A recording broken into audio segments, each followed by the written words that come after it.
नमस्कार विद्यार्थी मित्रो, आपण रेशो अँड प्रोपोर्शन चॅप्टर मध्ये आपण बघितलं रेशो कशाला म्हणायचं, ज्या दोन रेशोचा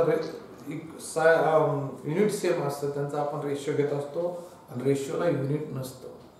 पुन्हा आपण कंपॅरिझन केलं की लहान मोठे कोणते लहान मोठेपणा बघितला, आपण त्यांना कंपॅरिझन केलं दोन रेशो मधलं.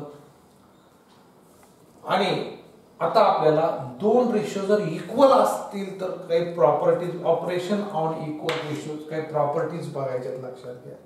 त्यासंबंधी काही फॉर्म बघायचे. When two ratios are equal, if A B C D are positive numbers, A B C D are positive number आणि ते जर रेशो इक्वल असतील तर त्या संबंधीचे काही फॉर्म बघायचे, आपल्याला प्रॉपर्टीज बघायच्या, लक्षात घ्या. खूप महत्त्वाच्या, थोडंसं नवीन भाग आहे. त्यातली पहिली प्रॉपर्टी बघायची, ऑपरेशन ऑन इक्वल रेशो. दोन रेशो जर इक्वल असतील तर काही संबंध बघायचे आपल्याला. त्यातला पहिला बघायचा रेशो, लक्षात याच्यावर आपल्याला प्रॉब्लेम बघायचे, नीट समजून घ्या. इन्व्हर्टेंडो फॉर्म म्हणजे काय, शब्द नीट ऐका. इन्व्हर्स माहित आहे तुम्हाला, व्यस्त क्रिया गुणधर्म, मराठीत त्याला काय म्हणायचं, प्रॉपर्टीज बघायची. व्यस्त क्रिया, इन्व्हर्स म्हणजे व्यस्त, इन्व्हर्टेंडो वेगळा शब्द आहे, फॉर्म व्यस्त क्रिया गुणधर्म म्हणतो आपण. मग जर दोन रेशो इक्वल असतील, कधी कंडिशन नीट बघा, कंडिशन महत्वाची. If A upon B equal to C upon D, A B C D are positive numbers, लक्षात घ्या. एबीसीडी आर पॉझिटिव्ह नंबर्स असतील तर आपल्याला त्यांचा दोन रेशो जर इक्वल असतील तर देन इन्व्हर्टेंडो काय करतो, त्यात मीनिंग बदलत नाही, लक्षात घ्या.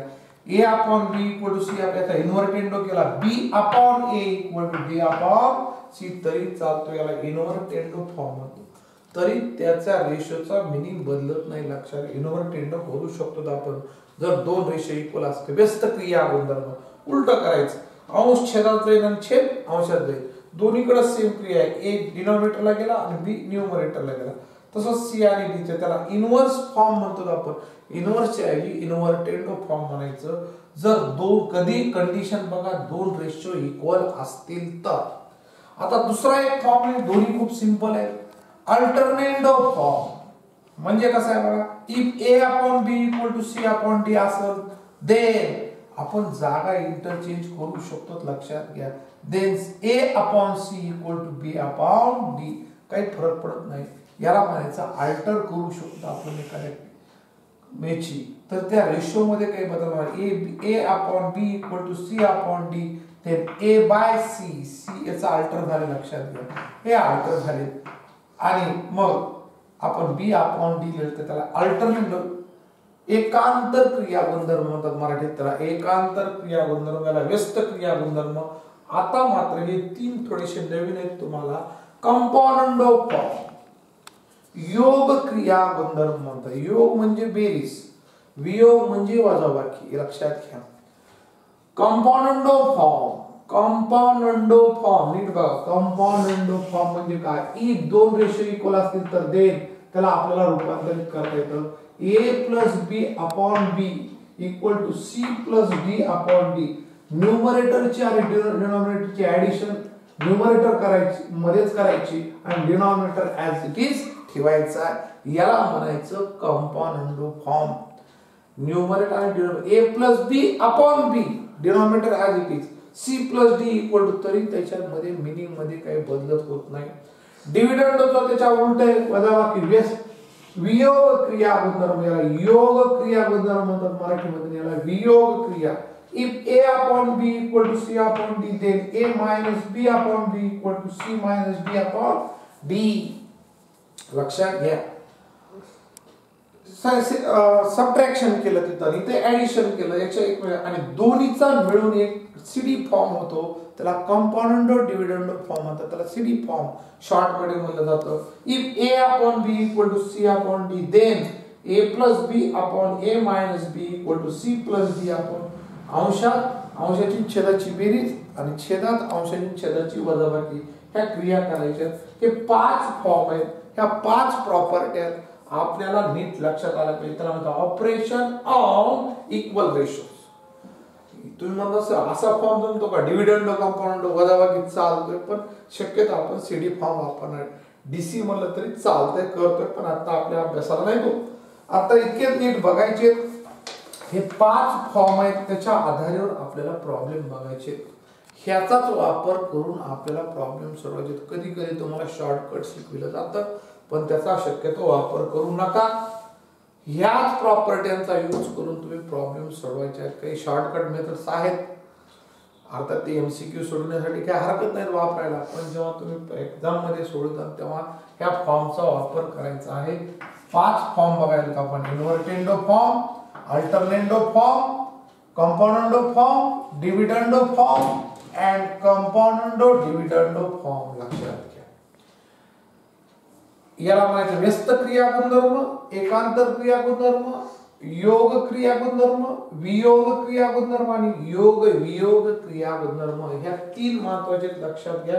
यांचाही आपल्याला यूज करायचा आहे योग्य वेळी, आपल्या लक्षात येणं गरजेचं आहे. प्रॉब्लेम घेताना मी अजून रिपीट करीन ह्या गोष्टी.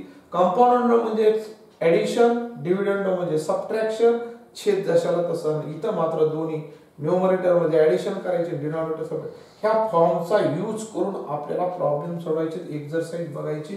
खूप महत्त्वाची एक्सरसाइज आहे, त्या दृष्टीने आपल्याला हे प्रॉब्लेम करायचे. आपण प्रॅक्टिस सेट 4.3 बघू, म्हणजे आपल्या जास्त लक्षात येईल. प्रॅक्टिस सेट 4.3 खूप महत्त्वाची, मागची 4.2 झालेली. प्रॅक्टिस सेट 4.3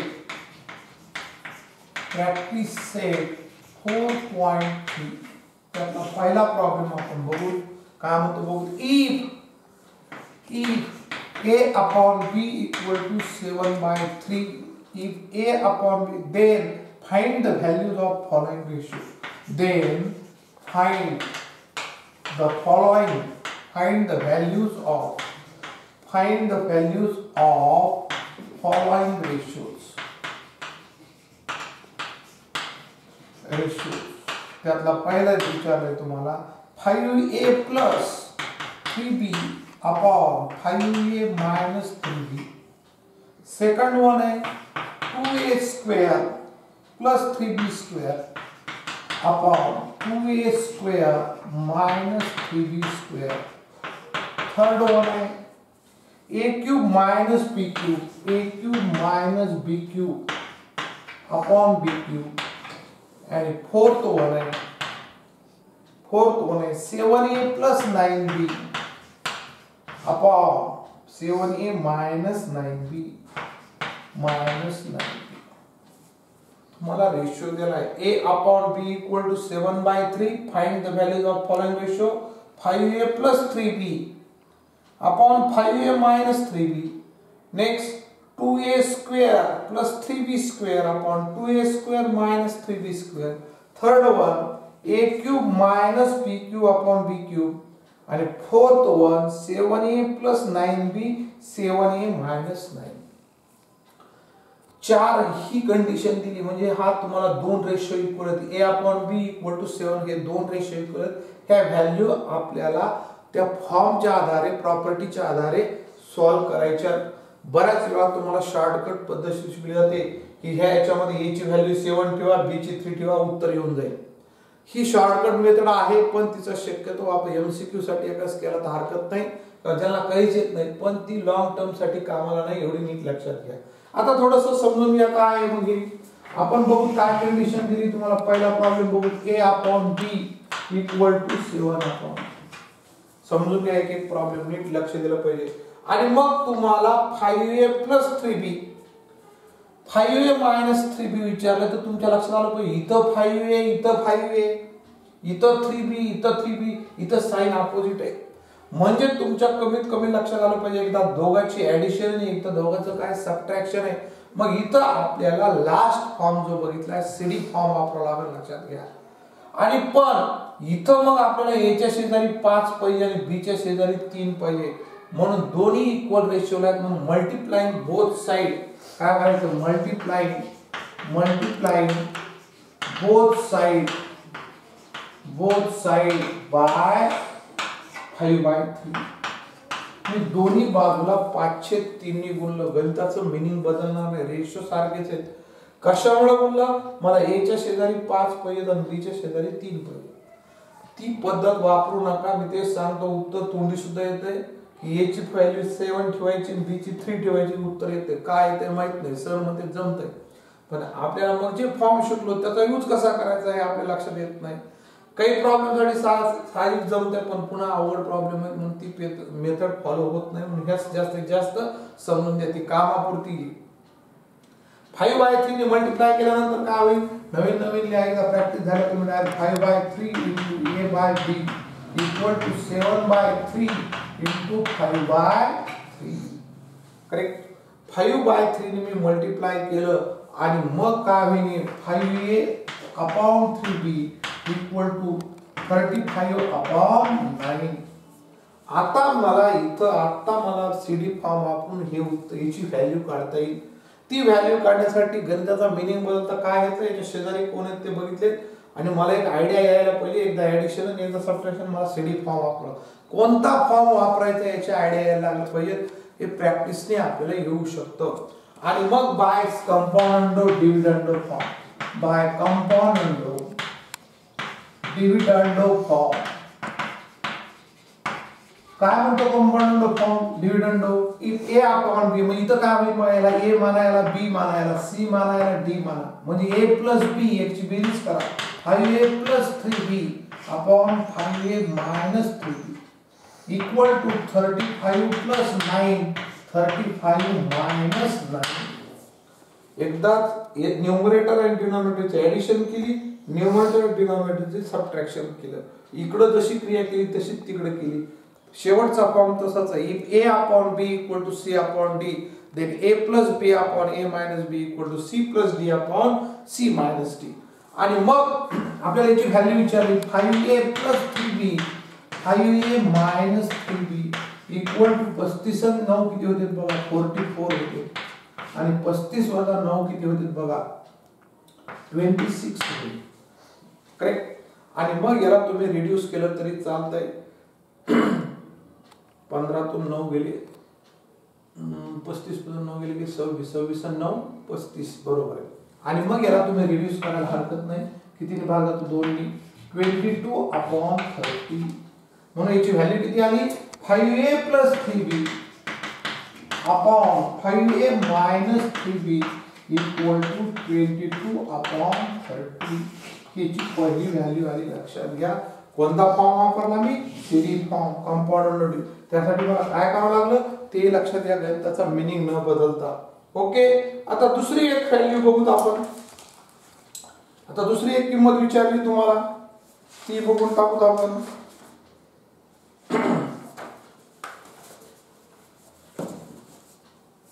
दुसरा विचारला, हा पहिला प्रश्न झाला. आता दुसरा 2a² हा घेतो मी. 2a² प्लस 3b हा विचारलाय, त्याचा बघू दुसऱ्याचं.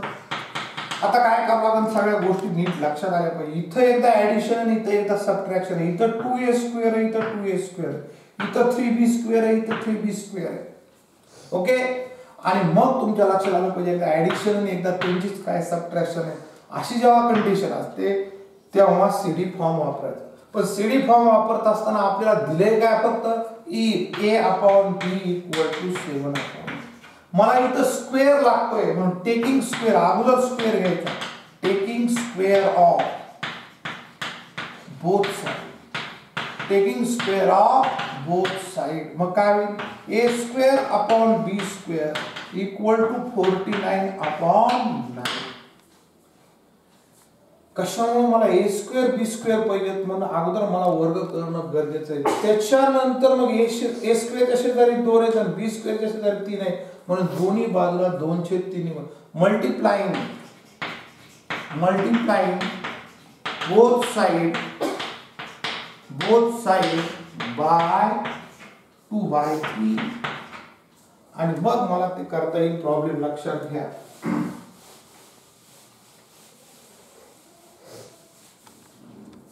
कशामुळे मला 2a² पाहिजे म्हणून 2a² अपॉन काय होईल, 3b² इज इक्वल टू, इथं बघा 49/9 इंटू 2/3.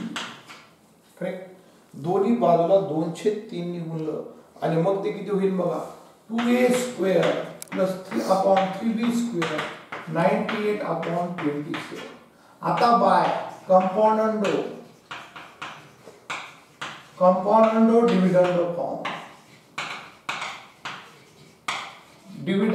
फॉर्म आणि मग करता येईल मला 2a² + 3b² upon 2a² minus 3b² 98 plus 27 98 minus 27. Okay आणि मग तो किती येईल बघा इज इक्वल टू लिहिलं तरी चालते का खाली 2a² plus 3b² 2a² minus 3b² किती होते 7 2 14 1 5 हाताला 1 125 होते का बघा अपॉन 1 आणि 9तून 2 गेले किती राहतील 8 राहतील लक्षात 7 राहतील 8तून 7 गेला 1 राहिला 9तून 2 गेले 7 71 होतील लक्षात घ्या 120 7 2 15 हाताला 1 9 1 10 2 12 125 माझ्या मते एवढंच उत्तर असणार आहे कारण 71 काय प्राइम नंबर आहे त्या दृष्टीने आपण बघू शकतो 125 आणि 71. क्वेश्चन नंबर 3 बघूत आपण त्याच्यातला तिसरा तीच व्हॅल्यू ठेवून आपल्याला तिसरा बघायचा आहे आता आपल्याला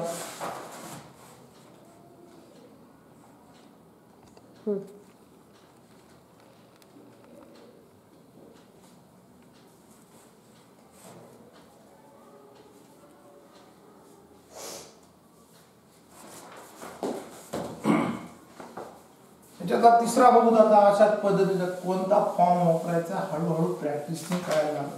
याच्यातला तिसरा कोणता विचारला त्यांनी सिंपल आहे की a³ minus b³ upon b³ a³ minus b³ upon b³ okay आता a³ minus b³ upon b³ इथं लक्षात घ्या a³ minus b आणि इथं सबट्रॅक्शन आणि b ॲज इट इज आहे पण इथं क्यूब लागतो म्हणून आपल्याला अगोदर याचा क्यूब करून घ्यायला आणि मग डिव्हिडंडो फॉर्म वापरावा लागेल कारण यांच्यात सबट्रॅक्शन आहे a मायनस बी नाही पण आपल्याला इथं कळायला पाहिजे a मायनस बी पुन्हा b³ ॲज इट इज आहे जे सबट्रॅक्ट केलाय तोच डिनॉमिनेटरला आहे त्यावेळेस आपल्याला कळायला पाहिजे तर बाय डिव्हिडंडो फॉर्म आहे वियोग क्रिया गुणधर्म आहे पण मग काय दिले तुम्हाला a/b = 7/3 taking cube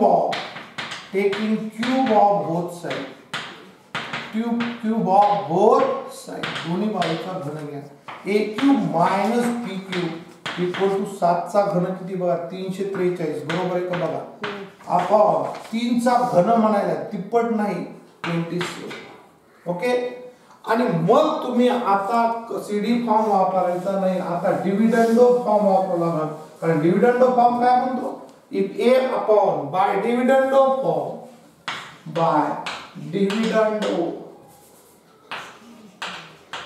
by dividendo form I will not to a³ minus b³ upon b³ is equal to 343 minus 27 upon 27 काय म्हणतो डिव्हिडंड फॉर्म आता मी शिकलो तुम्हाला if a upon b equal to c upon d then a minus b upon b equal to c minus b upon d तेच केले पण मला उत्तर हे पाहिजे त्यासाठी मला काय क्रिया करायची त्याची आयडिया यायला लागेल ते प्रॅक्टिसने येऊन जाईल 2-4 प्रॉब्लेम सोडवली तुम्हाला ते आयडिया यायला लागेल आणि मग a³ minus b³ upon b³ किती येतं सबट्रॅक्शन 316 किती 316 upon 27 रिड्यूस होतो का बघा 6 आणि 1 7 नाही माझ्या एवढंच उत्तर असणार ओके रिड्यूस होणार नाही इतकंच आन्सर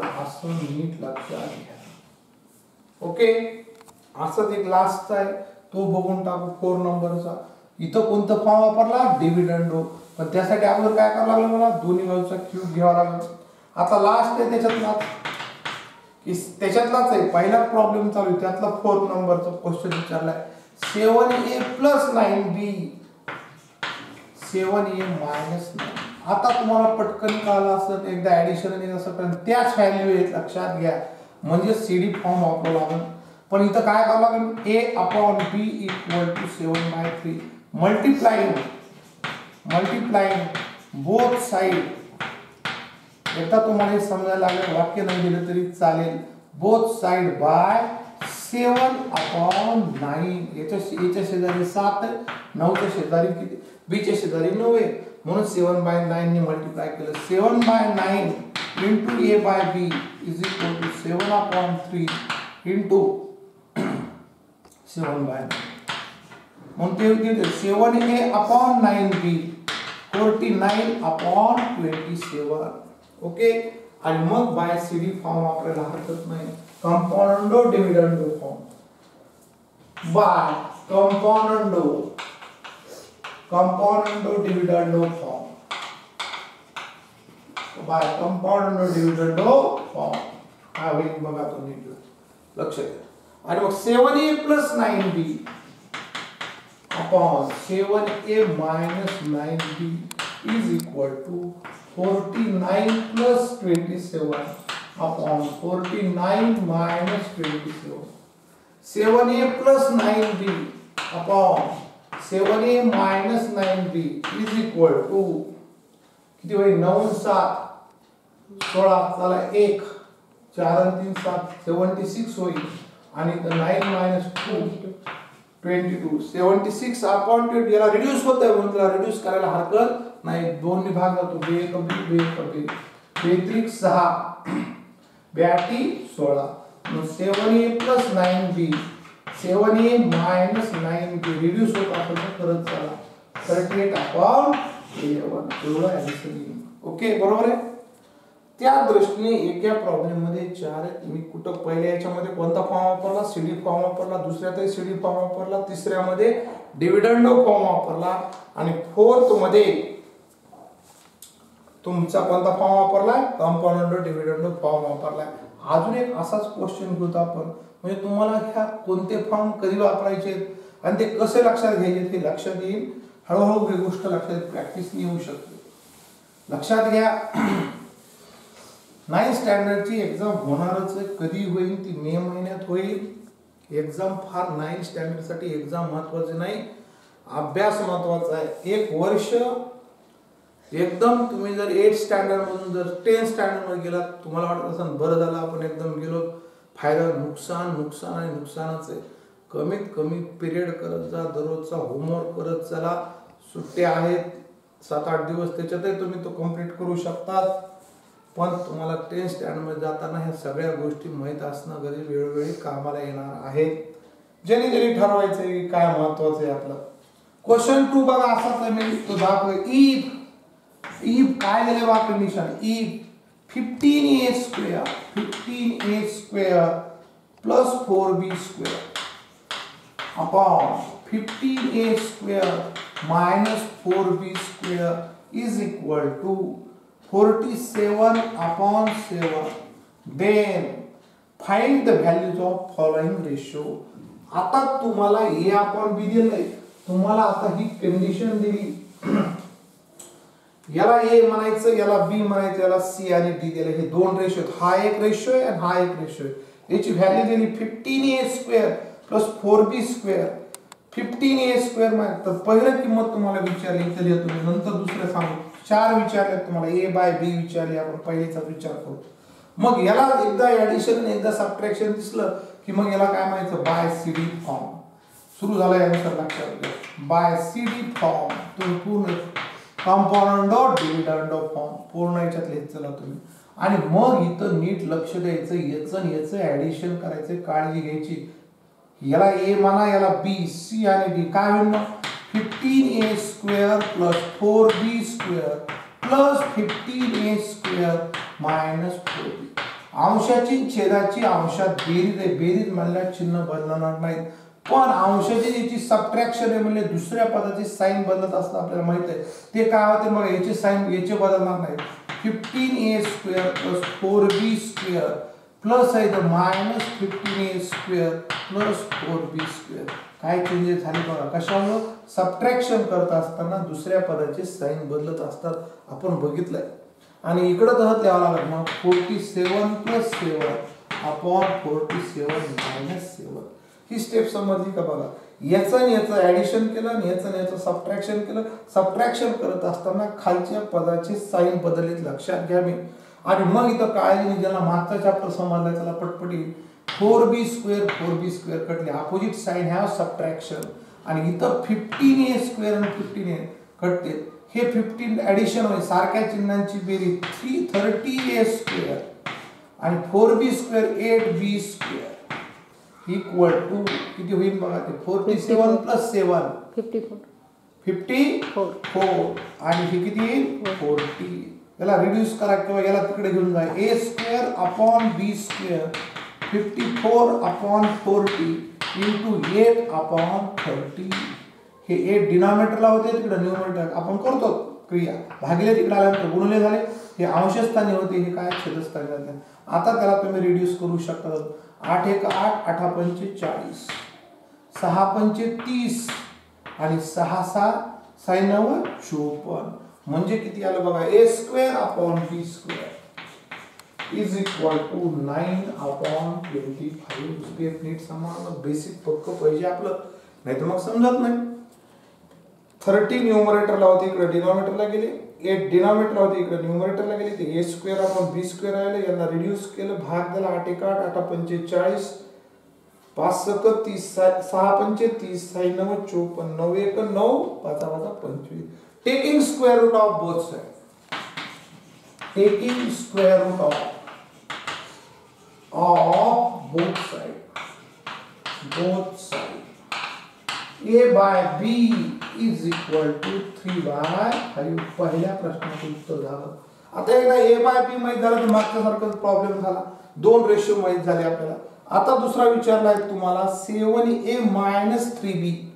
बघा 7a minus 3b upon 7a plus 3b. तुम्हाला सर वर मायनस आणि खाली प्लस चुकलंय काय गणित नाही, असंही चालतं. बघ तुम्ही म्हणता आपल्याकडे सीडी फॉर्म कुठे, डीसी फॉर्म आहे आपल्याकडे. डीसी फॉर्म नाही वापरला तरी चालतो, काही जण डिव्हिडंड कंपाऊंड फॉर्म वापरला तरी चूक नाही, पण याला आपल्याला रूपांतरित करता येते, ते नंतर करू. मग आपल्याला पुन्हा हीच पद्धत आहे पहिल्यांदा की a बाय b माहित झाले तुम्हाला. मग याच्या काय दोन्ही बाजूला कितीने मल्टिप्लाय करावं लागेल, इथं 7 आणि 3 multiplying both side, multiplying both side by 7/3 7 upon 3 आणि मग किती होते ते 7a upon 3b equal to 3/5 into 7 upon 3. हे 3 कटले. 7a plus upon 3b equal to 7/5. मग पुन्हा बाय सीडी फॉर्म आला आणि मग होईल ते 7a plus 3b upon 7a minus 3b equal to 7 plus 5 7 minus 2. Okay. आणि मग ते करत असताना काय होईल, मग ते 7a plus 3b upon 7a minus 3b is equal to 12 upon 2 म्हणजे 7a plus 3b 7a minus 3b equal to 6/1. पण आपल्याला उत्तरामध्ये काय पाहिजे 7 माहिती. आता उलटी क्रिया करू शकतो, आपल्याकडे अजून एक फॉर्म आहे कोणता, बाय इन्व्हर्टेंडो. याला व्यस्त करता येईल मला, बाय इन्व्हर्टेंडो फॉर्म, इन्व्हर्टेंडो फॉर्म. आणि मग मला याला वापस 7a minus 3b upon 7a plus 3b equal to 1/6 म्हणजे फॉर्मचा यूज करता येतो. लक्षात घ्या, हे लक्षात येणं गरजेचं आहे. व्यस्त क्रिया गुणधर्म केला, अंश छेदात नेला छेद, पण दोन्ही बाजूनी करायचं, ह्या गोष्टी नीट काळजी घ्यायची. काय काय करायला ते नीट लक्षात आलं पाहिजे. इंटरेस्टिंग आहे, केलं पाहिजे. आता यातला तिसरा क्वेश्चन बघूत आपण, त्यातला तिसरा, दुसऱ्या मधला तिसरा बघायचा. तो काय की b square minus 2a square. Question 3 काय बघा, b square minus 2a square b square plus 2a square. काळजीने नीट करायचं आपल्याला. पुन्हा आपण त्याच्याकडे जाऊ. की आपल्याला आता दुसऱ्यामध्ये A/B ची व्हॅल्यू आलेली लक्षात घ्या, तीच वापरायची. पुन्हा ते दरवेळेस रिपीट करायची गरज नाही, कारण A/B आणल्यानंतर मग पुन्हा ते करत पाहिजे गरज नाही. नाव तिसऱ्याचं उत्तर बघ, तिसरा घेऊन आपण दुसऱ्यातलं तिसरं A/B = 3/5. पण मला B² - 2A² स्क्वेअर आहे, किंवा मी अगोदर त्याला इन्व्हर्टेंडो करून घेतलं तरी चालतंय. बाय इन्व्हर्टेंडो फॉर्म काय होईल, B/A = 5/3. आणि मग taking square of both side, taking the square of both side काय होईल, B² upon A² = 25/9. आणि मग तरी लगेच CD फॉर्म वापरायचा का नाही, मला B² च्या शेजारी कुणी नाही म्हणजे 1 आहे आणि A² च्या शेजारी 2 आहे, म्हणून मल्टिप्लाइंग बोथ साइड बाय 2 म्हणायचं नाही, multiplying both side by half.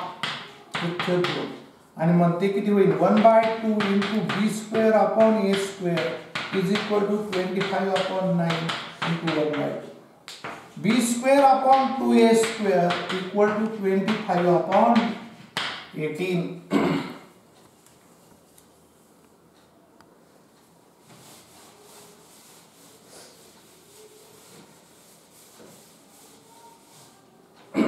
आणि मग by CD form component dividendo by CD form काय होईल, B² + 2A², B² + 2A² upon B² - 2A², 25 + 18, 25 - 18. काही म्हणजे सर DC फॉर्म आपल्याला जमन काय, येते उत्तर डायरेक्ट जमतंय किंवा उलट करू नये, कारण आपल्याला हे खाली पाहिजे, तर आपल्याला त्याला पुन्हा इन्व्हर्टेंडो करता आलं पाहिजे. प्रॉब्लेम कसा आहे त्याप्रमाणे मूव्ह करायची, लक्षात घ्या. जसा प्रॉब्लेम आहे त्याप्रमाणे तुम्हाला मूव्ह करता आली पाहिजे. स्क्वेअर कधी करायचा, इन्व्हर्टेंडो कधी करायचा, अल्टरनेंडो कधी करायचा, ह्या गोष्टी येणं गरजेचं आहे. आणि मग इक्वल टू काय, therefore B² + 2A² upon B² - 2A², 25 + 18, 43 upon 7. आणि किती होते मग ते 0, 43 upon 7 होते, लक्षात घ्या. आणि मग बाय इन्व्हर्टेंडो अगेन, बाय इन्व्हर्टेंडो फॉर्म, इन्व्हर्टेंडो करा, B² - 2A² upon B² + 2A², 7/43. हेच आन्सर आहे, करेक्ट. ह्या गोष्टी आमच्या लक्षात काय मूव्ह करायची, तर इन्व्हर्टेंडो करायची, याच्याकडे लक्ष देऊन हे काम करायचं. लक्षात, सगळ्या मूव्ह आपल्याला ज्या व्हॅल्यू विचारल्या त्या काढण्यासाठी आलं पाहिजे. प्रॅक्टिस अँड प्रॅक्टिस, याच्याशिवाय पर्याय नाही. एक गणित समजलत नाही, बोर व्हायला बंद करून ठेवलं, उपयोग होणार नाही. पुन्हा सांगतोय, व काही धमकी द्यायची म्हणून देत नाही मी, तो माझा स्वभाव आहे नाही, फक्त तुम्हाला प्रामाणिकपणे सांगतोय. फायदा घ्यायचा तर तुम्ही घ्या, त्याचा नका काही खोटे कारण सांगतात पालकांना कळणं. तुम्ही बोलता ते पूर्व दिशा आहे, पालकांना आपण खोटं बोलतो की हो मी होमवर्क टाकतोय, मग एखाद्या पकडलं तर मग नाही, मग 2 दिवस टाकायचे. असं दिशाभूल करू नका. तुम्ही पालकांची दिशाभूल करत नाही आणि माझी तर नाहीच नाही. तुम्ही स्वतःची दिशाभूल करायला एवढंच सांगतो. ऑनलाईन बोर आहे, सगळ्यात चुकी सांगतो. पण एक मेंढर म्हणलं की बेकार आहे, की आपण तसंच म्हणायलो, काय बेकार आहे. हा, डोळे थोडे दुखत असतील तर एवढं बघू नका, हळूहळू बघा. पण एवढा लोडच नाही, जिथं समजत आहे तेच बघा, उगाच बघत बसायचे. विशेषतः 3 विषय खूप महत्वाचे, लक्षात घ्या. त्यात मॅथ आणि सायन्स. हे तुम्हाला जर पुढे काही डॉक्टर इंजिनियर व्हायचे स्वप्न पडत असतील, तुम्हाला जर टमटम चालवायचे स्वप्न पडत असतील तर काही हरकत नाही, नाही शिकलं तरी चालतं. पण तुम्हाला जर चांगले स्वप्न पडत असतील तर अभ्यास करा. नुसतं स्वप्न बघून जमणार नाही. स्वप्न बघायला हरकत नाही, चांगली गोष्ट असती, पण त्यासाठी मेहनत करावी लागते. हे स्वप्न बघणाऱ्यांनी लक्षात घ्यावे. नाही तर इन्स्पेक्टर दिसला की मला इन्स्पेक्टर वाटायले, एखादा डॉक्टर दिसला की मला डॉक्टर वाटायले, एखादा इंजिनियर दिसला की मला इंजिनियर व्हावं वाटतंय, मला अमक करायचं आणि अभ्यास शून्य. गप्पा मोठ्या, हे उपयोगी होणार नाही. त्यातला आता पुढचा नेक्स्ट प्रॉब्लेम राहिला आपला 3 झालेत आता फोर्थ आहे. फोर्थ त्याच्यातलाच राहिला, लक्षात घ्या. 2 मधलाच फोर्थ आहे. क्वेश्चन 2 मधलाच फोर्थ आहे. काय करायचं आहे? B cube minus 2a cube upon B cube minus 2a cube B cube plus 2a square cube 2a cube आणि मग a अपॉन b ची व्हॅल्यू आता किती होती आपली? a अपॉन b ची व्हॅल्यू 30 ठेवा. डबल रिपीट करायची गरज नाही. 3/5 होती. मग आता कशी मूव्ह करायची तुम्हाला लक्षात आलं असेल. खाली ऍडिशन आणि वर सबट्रॅक्शन आपल्याला बदल करून घेता येतात, त्या गोष्टी लक्षात. मग एकदा अगोदर काय करूया, बाय इन्व्हर्टिव्ह करून बी क्यूब अगोदर पाहिजे, नंतर केलं तरी बाय टेकिंग क्यूब आहे म्हणून टेकिंग क्यूब ऑफ बोथ. अगोदर घेतलं तरी चालतंय, नंतर घेतलं तरी चालतंय. a cube upon b cube equal to 27 upon 1. By invertendo करून घ्या. इथं केलं असतं तरी अगोदर चाललं असतं, नंतर मग क्यूब केलं असतं तरी चाललं असतं, त्याने काही फार फरक पडत नाही. बाय इन्व्हर्टेंडो फॉर्म काय होईल मग? b cube upon a cube is equal to 125 upon 27. मग क्यूब झालाय, पण मला b क्यूबच्या शेजारी 1 पाहिजे आणि a क्यूबच्या शेजारी 2 पाहिजे, म्हणून multiplying both side multiplying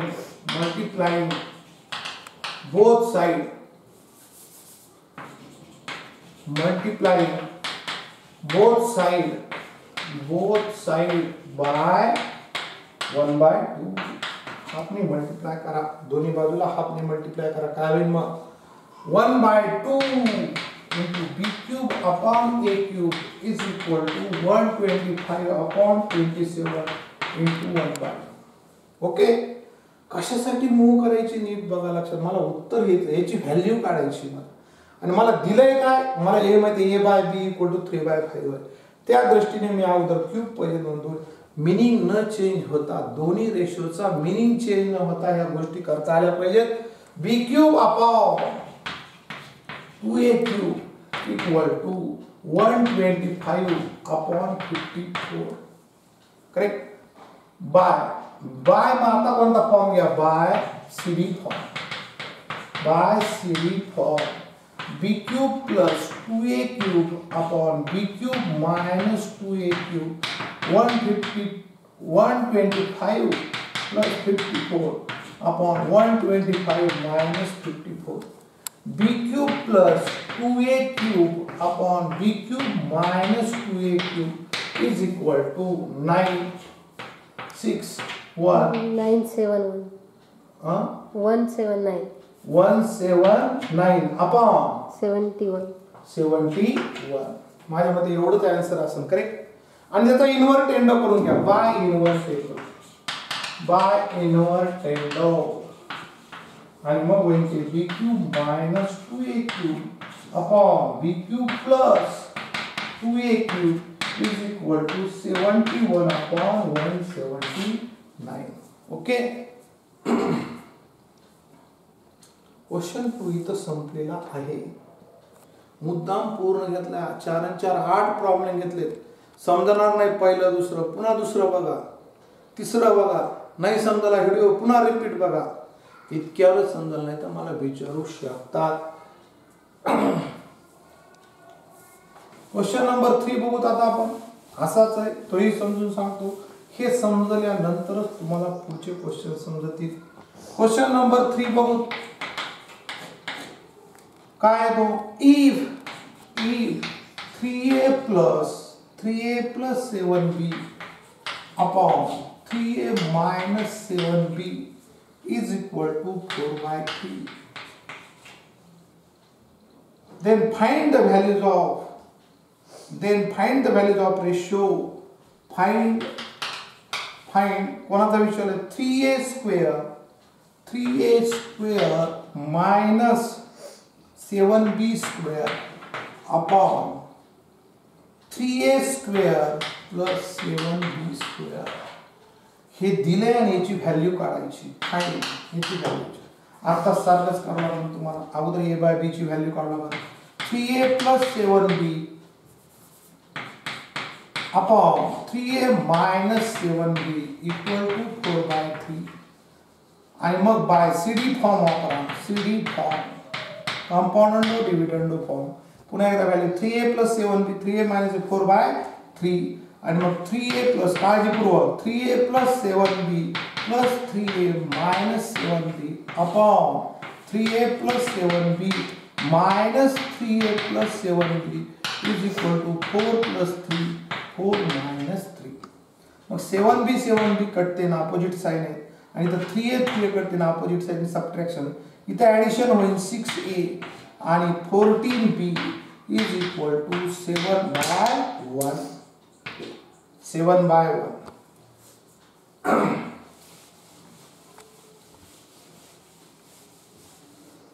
three मार्कला क्वेश्चन आहे एकदा. आता मग a बाय b ची व्हॅल्यू कडे याला ट्रान्सफर करा. a by b equal to 7 by 1 into 14 upon 6. काय केलं नीट लक्ष द्या. 14 डिनॉमिनेटरला होते न्यूमरेटरला गेले आणि 6 न्यूमरेटरला होते डिनॉमिनेटरला गेले लक्षात घ्या.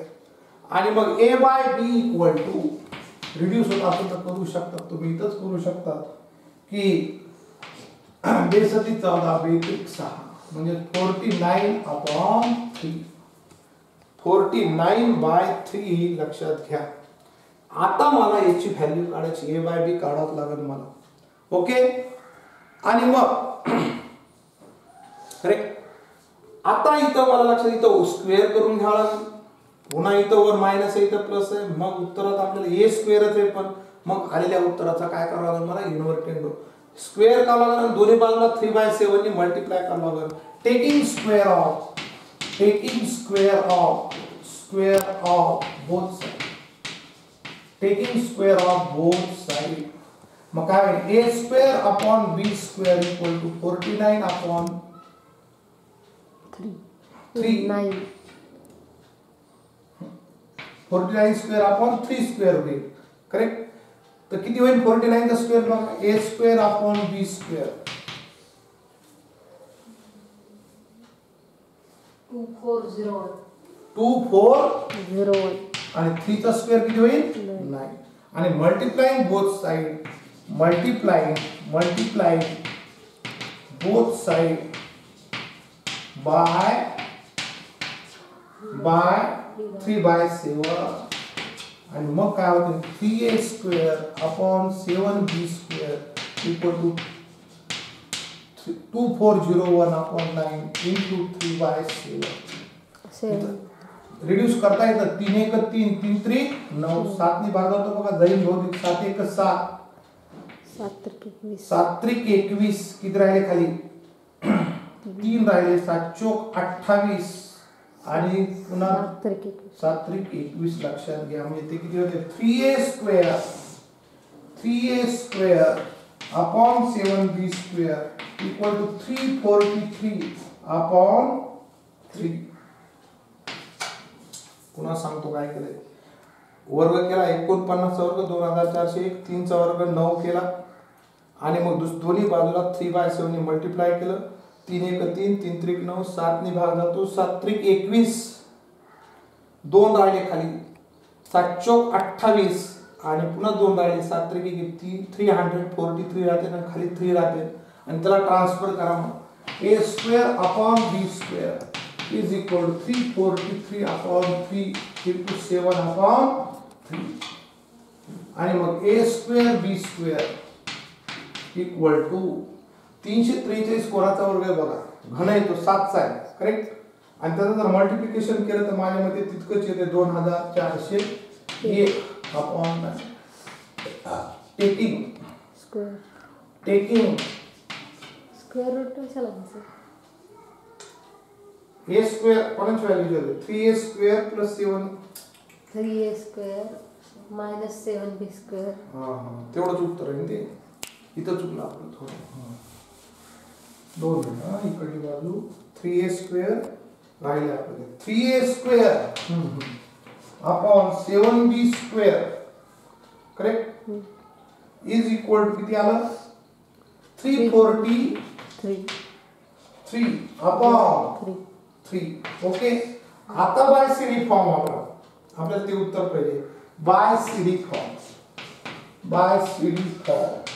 तेच उत्तर आलं होतं 49 व्हॅल्यू. मग काय होईल 3a² + 7b² upon 3a² - 7b².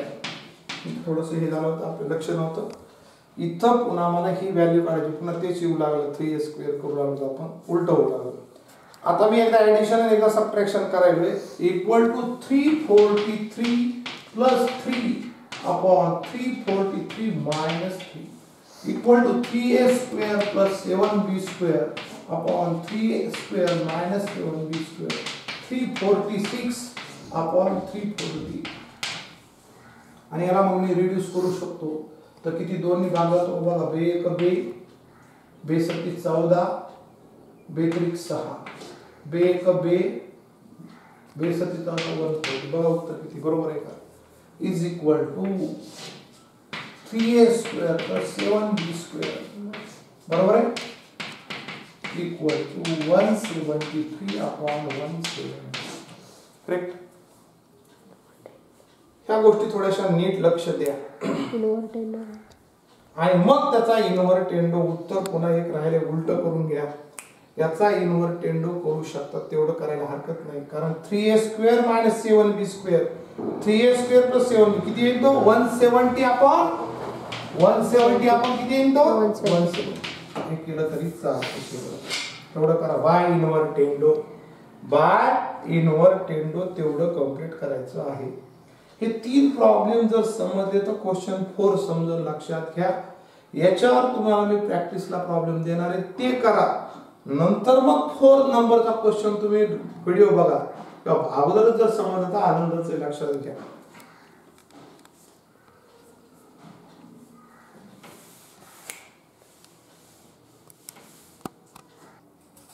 Question number 4 बघूत. आता सॉल्व करायचं. इक्वेशन दिले तुम्हाला. आपण जे इक्वेशन इन वन व्हेरिएबल सोपे सोडविलेत आपण. पण ह्या ज्या फॉर्मच्या साहाय्याने आपल्याला काही इक्वेशन सोडवायचे समीकरणे ऑलरेडी आपण सोडू शकतो. असं सोडू शकतो की पहिले इक्वेशन बघून असं इक्वेशन तिरका गुणाकार करायचा मग त्याला सोडवायचं असे सोडवलेत आपण. पण ते सिंपल होते. थोडेसे अवघड असलेले equation CD form, compound form, dividendo form, invertendo form या फॉर्मच्या साहाय्याने या प्रॉपर्टीच्या साहाय्याने आपल्याला सोडवायचे. आता इथं आपल्याला एकच काम लक्षात घ्यायचं की आपण x च्या किमतीचा 0 किंवा 0 पेक्षा मोठी निगेटिव्ह व्हॅल्यू काढायची नाही कारण तुमच्या अभ्यासाला नाही म्हणून. नाहीतर निगेटिव्ह व्हॅल्यू सुद्धा काढतात काही ठिकाणी लक्षात घ्या आवश्यक तिथे. तर जर तुमच्या इथं दिले नाही पण मी सांगायला की x ची व्हॅल्यू 0 पेक्षा मोठी असावी किंवा 0 एवढी असावी म्हणजे पॉझिटिव्ह असावी किंवा 0 चालू. निगेटिव्ह व्हॅल्यूचा आपण विचार करणार नाही. आलं तरी तिचा विचार करणार नाही. मग पहिला प्रॉब्लेम आहे याला आपल्याला सीडी फॉर्मच्या सहाय्याने सोडवायचं किंवा कंपाऊंड फॉर्म किंवा डिव्हिडंडो फॉर्मच्या सहाय्याने सोडवायचं. तर म्हणतात सर असा आम्ही तिरका गुणाकार करून सोडवलं जमन काही वेळ लागन आणि चुकायची खूप शक्यता आहे. मग गणिताचं नीट ऑब्झर्वेशन करायचं की इथं 3x - 5 इथं 2x + 3 इथं 12x - 20. मी काय करतो मल्टिप्लाइंग बोथ साइड बाय 1/4. दोन्ही रेशो हा रेशो आहे हा एक रेशो आहे. दोन्ही रेशो कसे आहेत इक्वल आहेत लक्षात घ्या. आणि मी दोन्ही बाजूला 1/4 ने गुणलं. तुम्ही म्हणता सर 1/4 ने कशामुळे गुणलं त्याचं कारण सांगतो. याला गुणल्यामुळे हे किती होईल 4 × 3 = 12 होते आणि इथं 5 × 24 होते एवढा फिगर येईल. मग काय होते बघू 1/4 × x² किंवा डायरेक्ट केलं तरी चालतंय plus 12x - 20 upon 3x - 5 is equal to 1/4 × x² + 8x + 12 upon 2x + 3. 1/4 नेच का मल्टिप्लाय करा. आता कळलं तुम्हाला x² + 12x - 20 इथं 12x - किती होईल 20. त्या 4 ने याला 1/4 ने केले 4 ने नाही 4 म्हणले की चुकलं. बरेच जण 1/4 लिहित नाही. मल्टिप्लाइंग बोथ साइड बाय 4 म्हणजे ते 4/1 झाले चुकलं. 1/4 महत्वाचं कारण छेदाला छेद नाही अंश 1 ने याला गुणलं तर गुणाकार तोच आहे. 1 ने याला मल्टिप्लाय तोच आहे. इकडं काय होईल x² + 8x + 12 upon 8x plus 8x plus 12. आता तुम्ही कंपॅरिझन करा की इथं 12x आहे, इथं 12x आहे, इथं 20, इथं 20 आणि साइन सुद्धा ॲज इट इज आहे. इथं प्लस 8x आहे प्लस इथं 12x आहे. आता दोन्ही सारखे नसेल तर कधी कधी अशा गोष्टी कराव्या लागतात. आणि मग मला जास्तीत जास्त प्रॉब्लेम वाढवायचा का कमी करायचा आहे, मला रिड्यूस करायचा लक्षात.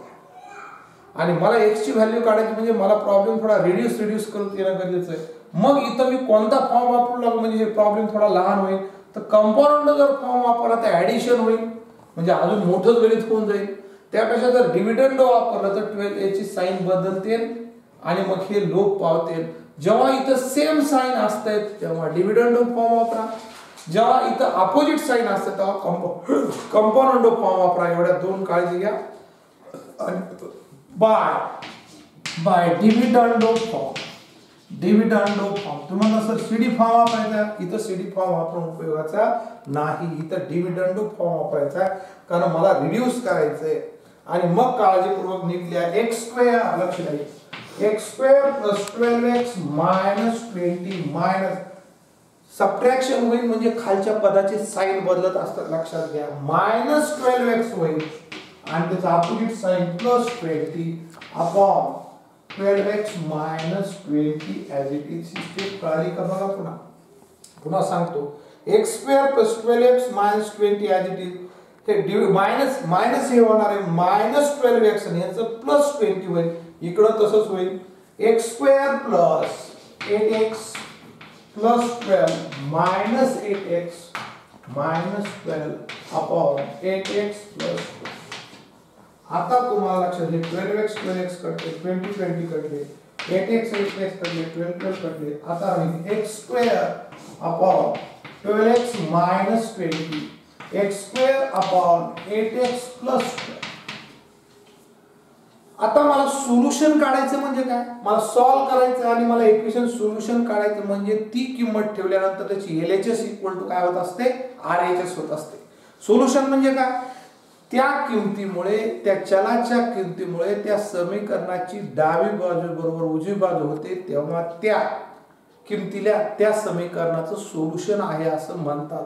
मग इथं जर थोडं ऑब्झर्व केलं, मी जर x ची किंमत 0 ठेवली इफ काय होईल x, कारण आपल्याला ऍक्सेप्टेड x ची व्हॅल्यू 0 तरी पाहिजे किंवा 0 पेक्षा येऊ शकते का. मी जर x ची व्हॅल्यू 0 ठेवली तर 0 चा स्क्वेअर किती होईल 0. आणि मग 0 ला कशाने भागितलं तर भागाकार काय येणार आहे 0 येणार. इथं किती येऊ काय फरक पडत नाही कारण इथे 0 ठेवली तर 0 चा स्क्वेअर 0च होणार आहे, इथं 0 चा स्क्वेअर 0 होणार आहे म्हणजे इकडली बाजू 0 होणार आहे इकडली बाजू 0 होणार आहे म्हणजे LHS इक्वल टू RHS होणार आहे. किती कोय ना, जेव्हा एखाद्या चलाची किंमत ठेवल्यानंतर LHS इक्वल टू RHS होते तेव्हा तिथे सोल्युशन असतं. मग if x equal to 0 then असं म्हणू शकतो आपण LHS इक्वल टू RHS. म्हणून त्याची एक व्हॅल्यू 0 आहे लक्षात घ्या. कधी कधी दोन सोल्युशन असू शकतात समीकरणाचे, त्यातलं एक सोल्युशन आहे. मग जर 0 नसेल तर दुसरी कंडिशन, मग एक कंडिशन झाली if x is not equal to 0 then, जर x 0 नसेल तर आपल्याला x 0 असेल तर LHS equal to RHS, then x equal to 0 is the solution of equation.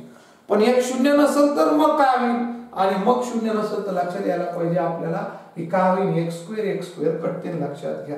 मग काय होईल, मी डायरेक्ट करायला सॉल्व करायलो की x² आणि x² इकडे न्यूमरेटर आधी काय तर डिनॉमिनेटर राहते आणि ते कटते आणि मग त्याचं होईल 1/12x minus 20 equal to 1 upon 8x plus 12 होईल.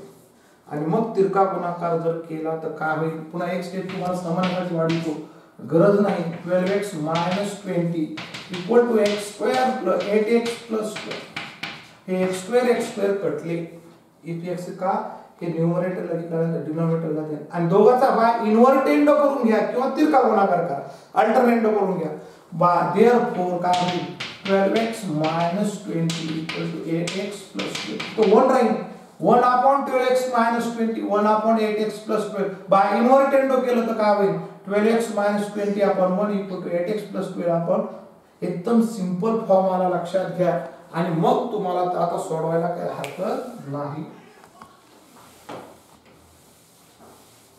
आता त्याला एकदम इक्वल दोन्ही व्हॅल्यू मांडले, थोडंसं नीट समजत आहे बघा. मग त्याला solve 12x minus 8x equal to 20 plus 12. 8x इकडे आणले आणि 20 तिकडल्या साईडला गेले. 12x plus minus 8x 12 plus 20 चं पक्षांतर झालं आणि मग 4x इक्वल टू किती होते ते 32.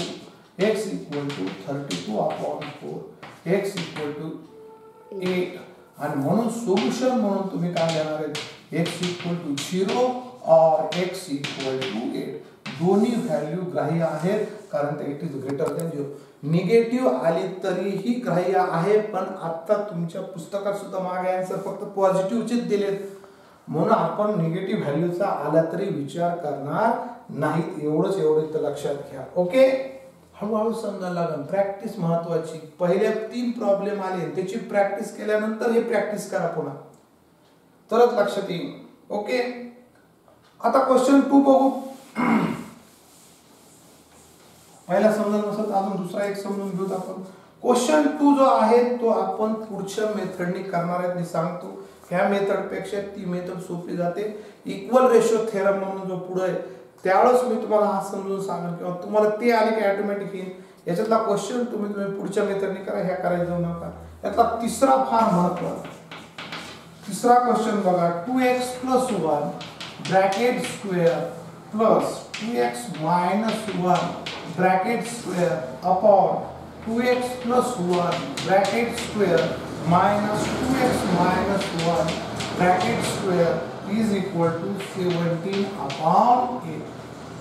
पुन्हा रिपीट करतो. 2x plus 1 bracket square plus 2x minus 1 bracket square upon 2x plus 1 bracket square minus 2x minus 1 bracket square 17 upon 8. हे इक्वेशन आहे. आणि मग असं इक्वेशन असताना आपण सहज सोडू शकत नाही. बरेच जण काय म्हणतात सर याचा स्क्वेअर करायचा, याचा स्क्वेअर करायचा, याचा करायचा, किती मोठं गणित होईल. तिरका गुणा करायचा, वेळ अर्धा तास लागेल आणि जास्तीत जास्त चुकायची शक्यता आहे. त्यापेक्षा आपण जे फॉर्म बघितले त्याचे ऍप्लिकेशन आहे, लक्षात घ्या, त्याचा उपयोग करून हे प्रॉब्लेम सोड. मग तुमच्या लक्षात आलं असं नाही अरे हेच नंबर आहे तिथं, पण इथं प्लस आणि इथं काय मायनस आहे. आणि ते अशा वेळेला फॉर्म मध्ये प्रॉब्लेम असतो. मागचा फॉर्म असा नव्हता म्हणून आपण अशा वेळेस बाय सीडी फॉर्म वापरू शकता. पण तुम्हाला हे जर असं केलं तरी चालते सीडी फॉर्म डायरेक्ट. पण तुम्हाला थोडंसं मोठं गणित होत असेल तर त्याला शॉर्टकट पद्धत आहे. अजून याला थोडं पुट 2x प्लस 1 सोपं जाण्यासाठी ठेवायला असं ठेवलं तरी चालतं आणि सीडी फॉर्म वापरला तरी हरकत नाही. ए ठेवा आणि 2x minus 1 bracket square equal to किती ठेवा b. सोपं जाण्यासाठी, बाकी काही अर्थ नाही त्याचा. असं थोडंसं अवघड वाटतंय आपल्याला. मग काय होईल ते याची किंमत a plus b upon a माय. किती सिंपल प्रॉब्लेम झाला 17 अपॉन 8. तात्पुरतं आपल्याला सॉल्व करण्यासाठी सोपं जाण्यासाठी वापरलेली मेथड आहे. ओके, आणि मग इथं बाय सीडी फॉर्म वापरा. बाय सीडी फॉर्म आणि मग काय होईल a plus b plus a minus b upon a plus b danger minus a plus b. Subtraction करत असताना खालच्या पदाचे साइन बघावं लागते. Equal to 17 plus 8 upon 17 minus 8. b b cancel होते, a कॅन्सल होते. 2a upon 2b equal to 25. 17 आणि 8 किती होते बघा 25 अपॉन 9. मग इथं 2 कॅन्सल करायला हरकत नाही म्हणून a अपॉन b किती झालं a upon b equal to 25 upon. आता एकदम सिंपल आता याची व्हॅल्यू पुन्हा ठेवून द्या म्हणजे तुम्हाला सोपं जाईल. 2a plus 1 bracket square 2x minus 1 bracket square 25 upon 9. तुम्हाला सर असं केलं तरी चालतं का एकदा ऍडिशन आणि असं सगळं तसंही चालतंय. तुम्हाला व्हॅल्यू न ठेवता ज्यांना जमतंय त्यांनी तसं केलं तरी काही हरकत नाही. हेच येईल पुन्हा ह्याच रस्त्याला यायचंय, फक्त तो शॉर्टकट रस्ता आहे लक्षात घ्या. वळण वापरले आपला एखादा रस्ता आहे, आपण असं न जाता थोडंसं शॉर्टकट जातो. हा रस्ता इथून आहे आणि तो इथे येणार आहे, त्यापेक्षा आपण इथूनच इथं पटकन जातो. दोन्ही बरोबर आहे, सोपे झाले. आता taking square root of square root of both sides. Positive square root घेणार आहेत, निगेटिव्ह स्क्वेअर रूट घेणार नाहीत, लक्षात घ्या. आपण taking square root of both side positive घेलो, दोन्ही घेता येते, पण तुमच्या सिलेबसला फक्त पॉझिटिव्ह स्क्वेअर रूटचा अभ्यास आहे. ते म्हणून 2x + 1 काही जणांच्या मनात शंका आहे की प्लस ऑर मायनस दोन्ही जमतं. 25 चा वर्गमूळ 5 आहे आणि ऋण 5 सुद्धा आहे, दोन्ही चालतंय 25 चं. पण आपण पॉझिटिव्ह स्क्वेअर रूट घेणार कारण तुमच्या मागे उत्तर एकच दिलेले म्हणून तो एकच 5/3 पॉझिटिव्ह स्क्वेअर रूट असं म्हणलं तरी चालतंय. Taking positive square root of both side. आणि मग किती सिंपल प्रॉब्लेम आला, 8 स्टँडर्डला झालेला प्रॉब्लेम आहे तुम्हाला, तुम्ही सहज सोडूया. 8 स्टँडर्डला आलोत, हे बेसिक पक्क पाहिजे, नाही तर त्रास वाढला, आपला रोग वाढला. तिरका गुणाकार डायरेक्ट करू शकता. 6x 2x + 1 2x - 1 इक्वल तुम्हाला सर अगेन सीडी फॉर्म वापरला तर चालेल का? जमतोय. काही जणांचं येऊ शकतो सर अजून एकदम ऍडिशन आहे असं वापरलं तरी चालतंय, किंवा डायरेक्ट आता तुम्ही सिंपल सोडू शकता. इथं सीडी फॉर्म पुन्हा एकदा म्हणून x ची व्हॅल्यू तुम्ही काढू शकता, किंवा असं तिरका गुणाकार केला तरी चालतं. दोन्ही मेथड चालतात. काय होईल मग ते 6x + 3 equal to 15x - 5. CD form वापरला तरी चालतो, लक्षात घ्या. तिरका गुणाकार केला तरी चालतो. 6x + 3 10x - 5 पक्षांतर करा, किती होईल मग 6x - 10x इक्वल टू -3 - 5 पक्षांतर झालं इक्वल टू -10 मधून 6 गेले -4x -8 minus plus x equal to 8/4 x equal to 2 x equal to 2. मागे एवढंच उत्तर आहे, दुसरी व्हॅल्यू नाही म्हणून मी निगेटिव्ह स्क्वेअर रूट घेतलेलं नाही, त्याला अपेक्षित नाही म्हणून मी तेच घेतलंय, एवढंच लक्षात घ्या. चालतंय. निगेटिव्ह स्क्वेअर रूट सुद्धा घेता येतं, काही सिलेबसला आहे, पण मागं तसं उत्तर नाही म्हणून मी एकाच याचा विचार करायलो आहे. नीट लक्षात घ्या. असे प्रॉब्लेम क्वेश्चन एक्झाममध्ये विचारले जातात. 4 नंबरचा घेऊ, त्याच्यातला स्टार केलाय थोडासा, पण निश्चित अवघड नाही. स्टार केलाय तिथं तुम्ही √4x + 1 plus √x + 3 upon √4x + 1 minus √x + 3 is equal to 4/1. मग पुन्हा करा पुट अंडर सोपं जाण्यासाठी तसं ठेवलं तरी चालतंय. 4x + 1 इक्वल टू a आणि √4x + 3 इक्वल टू b. मग सिंपल प्रॉब्लेम होईल a + b upon a - b equal to 4/1. By CD form a + b plus a minus b upon a plus b minus a plus b. Danger, गतिरोधक, धोका.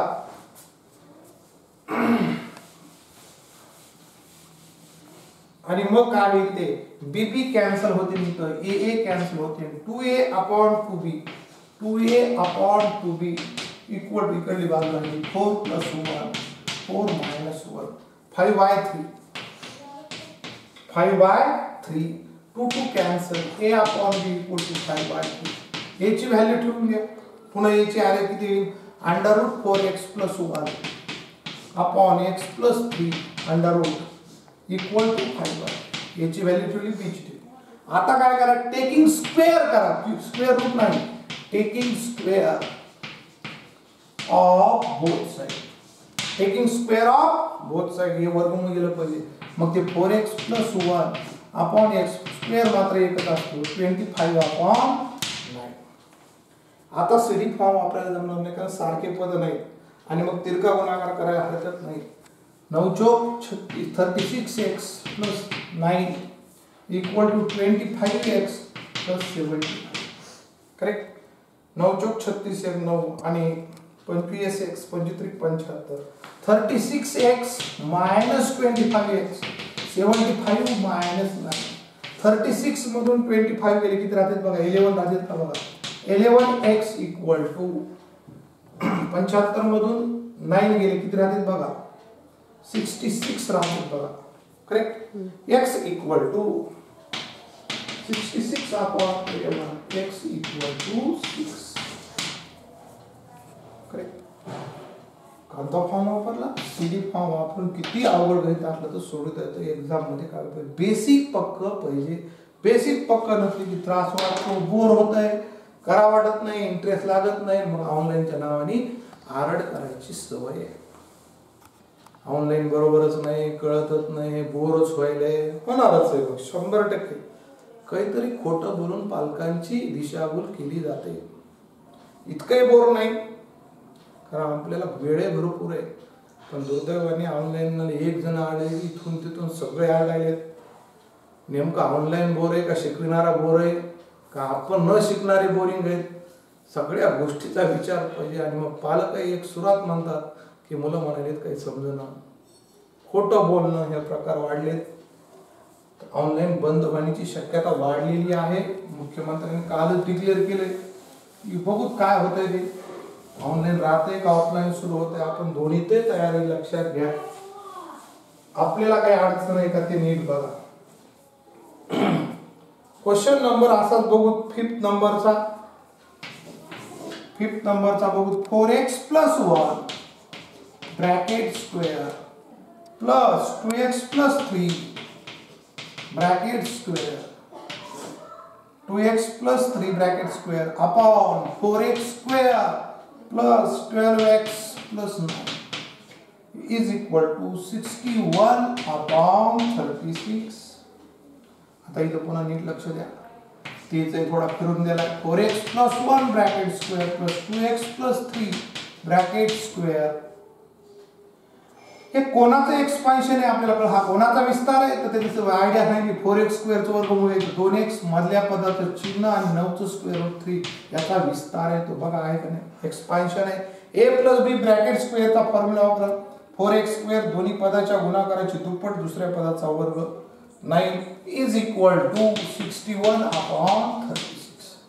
आणि मग तुम्हाला आता असं करता येतं किंवा पुट काय करा, put 4x + 1 bracket square equal to a आणि 2x + 3 bracket square equal to b ठेवून द्या. मग काय होईल? a + b/b is equal to 61/36. आणि मग तुम्हाला इथं CD फॉर्म वापरून जाऊन का नाही, आपल्याला कोणाची व्हॅल्यू मग काय करायचं? By dividendo form. By dividendo लोप झाला पाहिजे लक्षात घ्या. ऍडिशन होऊन उपयोग नाही, कंपोनंट फॉर्म वापरून उपयोग नाही.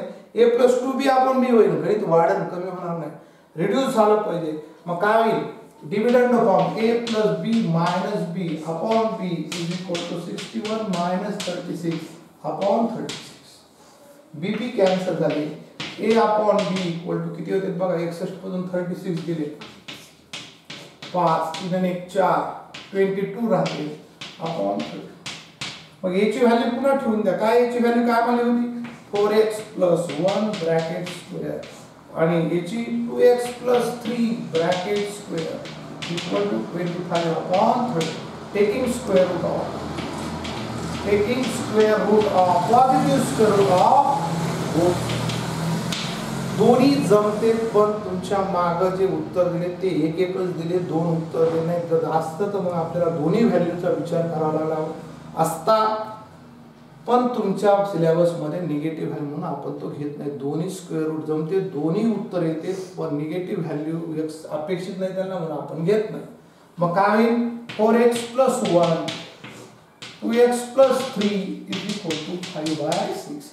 आता तुम्ही क्रॉस मल्टिप्लाय करू शकता. डायरेक्ट करा. 6 × 24x 6 × 24 + 6 is equal to 10x + 15. Correct. 6 × 24x + 6 दोन्ही 10x + 5 5 3 15. 24x - 10x equal to 15 - 6. 14x equal to किती होते? 6 आणि 4 10 9 येते लक्षात घ्या. 6 तर गेले आणि मग x equal to 9/40. बघा उत्तर बरोबर आहे का? 9/40. करेक्ट. तर आज हे तुम्हाला आलं पाहिजे, नीट लक्षात घ्या. अजून एक लास्ट प्रॉब्लेम पाहायला मी तेवढा घेतो. याच्यावर आधारित होमवर्क देणारे तुम्ही केला पाहिजे, प्रॅक्टिस केली तर लक्षात येईल. खूप इंटरेस्टिंग आहे, मजेशीर आहे, आनंद देणार आहे, आनंद घेतला पाहिजे. संधी माना आणि अभ्यास करा. एक्झाम होणारच आहे, त्याच्यावर नाही झाल्या तरी तुमच्या हे कामाचे 9 स्टँडर्ड वाल्याने गाफील राहून चालणार नाही. ओके, लास्ट एक प्रॉब्लेम घेऊ आणि मग आपण थांबू. क्यूबचा आहे, अशा पद्धतीचे तुम्हाला करावं लागते. क्वेश्चन 4 मधला 2 मी घेतला नाही, तो पुढच्या मेथडने सोपा जातो. मग तेच पद्धत आपण जास्त फॉलो करणार आहे, सिंपल आहे. मग एक टाळ आहे, बाकी सगळे घेतले. 3x - 4 bracket cube plus minus दिले, डेंजर, काळजीपूर्वक, -x + 1 bracket cube upon 3x - 4 bracket cube plus x + 1 bracket cube is equal to 61/189. इथं सगळं सारखं आहे, फक्त साइन वर निगेटिव्ह आहे, म्हणून याला अगोदर बाय इन्व्हर्टेंडो करून घ्यायचं असेल इन्व्हर्टेंडो फॉर्म. ही काळजी घेणं गरजेचं नाही तर आपली गाडी सुरू फास्ट पळती की आपण बघत नाही. आणि मग काय होईल, तो 3x - 4 bracket cube plus x + 1 bracket cube upon 3x - 4 bracket cube आहे, स्क्वेअर नाही, x + 1 bracket cube equal to 189/61. तिकडं सुद्धा बदल केला पाहिजे, तर एकाच बाजूचा बदल होतोय आणि मग आपण उत्तर काढायचं. आणि मग पुट सोपं जाण्यासाठी तुम्हाला 3x - 4 bracket cube equal to a माना and x + 1 bracket cube equal to b माना. आणि त्याच्यामुळे इक्वेशन काय होईल नीट बघा. काय होतं इक्वेशन, मग होईल a + b upon a - b is equal to 189 + 61/60. Okay, आणि मग by CD form, by componendo dividendo form, a + b + a - b upon a + b - a + b. Sorry, 189/61 equal to 189 + 61 upon 189 - 61. Okay, याच्या value ठेवल्या मी. Simple झालं, एकदम easy जरी झालं. मग सीडी फॉर्म वापरला, तीच गोष्ट. बीबी कॅन्सल, ए कॅन्सल, काय झाले, अपोजिट साइन हॅव सबट्रॅक्शन आणि इक्वल साइन हॅव ऍडिशन. समान चिन्हांची बेरीज भिन्न चिन्हांची वजा, तेच नियम आहे. 2a अपॉन 2b किती होती बघा, 9 × 1 = 10, 8 × 1 = 9, 10, 7 × 2 = 15, 1 250. आणि इथं किती होती नावातून 8 2 आणि 128. हे 2 कॅन्सल झाले. a बाय b दोन्ही भाग जातो, समसंख्यात म्हणून याला रिड्यूस करा, 125 होईल आणि 64 होईल. लक्षात घ्या, 125/64. याची व्हॅल्यू पुन्हा अरेंज करा. हे कोणाला मानले आपण, 3x - 4 bracket cube upon x + 1 bracket cube is equal to 125. Taking cube root of both side, taking cube root of both sides. Cube root मात्र एकच असते, स्क्वेअर रूट 2 असतात, पॉझिटिव्ह आणि निगेटिव्ह. इथं मात्र निगेटिव्ह नसतोच, लक्षात घ्या. 3x - 4 upon x + 1 equal to 5/4. 125 चं क्यूब रूट किती होईल, 125. 64 चं क्यूब रूट 4. आता क्रॉस मल्टिप्लाय करा. 12x - 16 4 × 16, 5x + 5. 12x - 5x 16 + 5, 12x 7x equal to 21, x equal to 21/7, x equal to 3. Solution काय आलं इक्वेशनचं, x equal to 3. तुमच्या लक्षात आलं असतं जे फॉर्म शिकविले आतापर्यंतच्या 2 एक्सरसाइज सोप्या होत्या. हे जो प्रॅक्टिस करीन ह्या तिन्ही एक्सरसाइज पुढच्या वेगवेगळ्या इंटरेस्टिंग आणि 10th स्टँडर्डला नाही पुढे जेव्हा तुम्ही शिकणार आहेत त्या कामाला येणार आहेत. त्याच्यामुळे एखादा अवघड प्रॉब्लेम सिंपल पद्धतीने सोडविता येतो. त्या फॉर्मचा वापर करून पूर्ण प्रॉब्लेम घेतले त्याच्यावर प्रॅक्टिस देईन, तुम्ही करू शकता. दुसरी महत्त्वाची सूचना, अजून हा चॅप्टर संपल्यानंतर दिवाळीच्या सुट्ट्या लागतील. इतर एक पेपर दिलेत सरने काही तुम्हाला, तुम्ही ते सोडू शकता. कधी देऊ शकता तुम्ही, 4-5 दिवसामध्ये 8 दिवसामध्ये क्लासवर आणून दिले तरी चालते. यात कदाचित 21 तारखेपासून पुढच्या किंवा 22-23 तारखेपासून जर परवानगी दिली तर ऑफलाईन सुरू होतील. काही छोट्या छोट्या बॅच 20 विद्यार्थ्याला परवानगी, 25 होतंय का बघावं लागेल. दुसरी लाट आली तर बंद होईल, पुन्हा ऑनलाईन कडे जावं लागेल. काही असो आपलं चालूच राहणार आहे ऑफलाईन किंवा ऑनलाईन. याच्यात फक्त काल आम्ही बघितलं, व्हिडिओ बघतात, आम्हाला होमवर्क टाकतात आणि पालक म्हणतात तो बघतच नाही. असं होऊ देऊ नका, बघत असतात, होमवर्क असतो. याच्याविषयी तुमची आस्था किती आहे, अभ्यासाविषयी कळते. जर बघितलेच असतील तर फी भरायला हरकत नाही. 4 महिने झाले, 3 इतके व्हिडिओ बघायलो. आपणही शांत डोक्याने, दिवाळी आली, सरची दिवाळी आहे, ते तरी कशासाठी आपणही त्यांचं पेमेंट दिलं पाहिजे. जसं आपल्याही वाटतं तसं सरचंही आपण दिलं पाहिजे. दोन्हीकडे 10 ते 1च्या दरम्यान शिक्षक बसलेले. फी भरा, तुमच्या नोट्स असतील तर नोट्स घेऊन जा, अभ्यास करा. आपण पालकांच्या पाठीमागे लावलं पाहिजे. आमच्या सरची आपण आपली काळजी घेतली पाहिजे. आपली अटॅचमेंट आहे.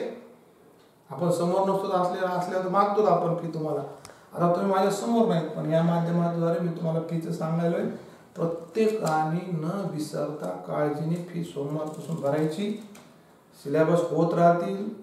10वीच्या दृष्टीने तुम्हाला काय काय महत्वाचं ते आपण घेऊ. एक्झाम होतील नाही होतील, सतत अभ्यास करणे महत्वाचं आहे. एवढंच सांगतो, गाफील राहू नका.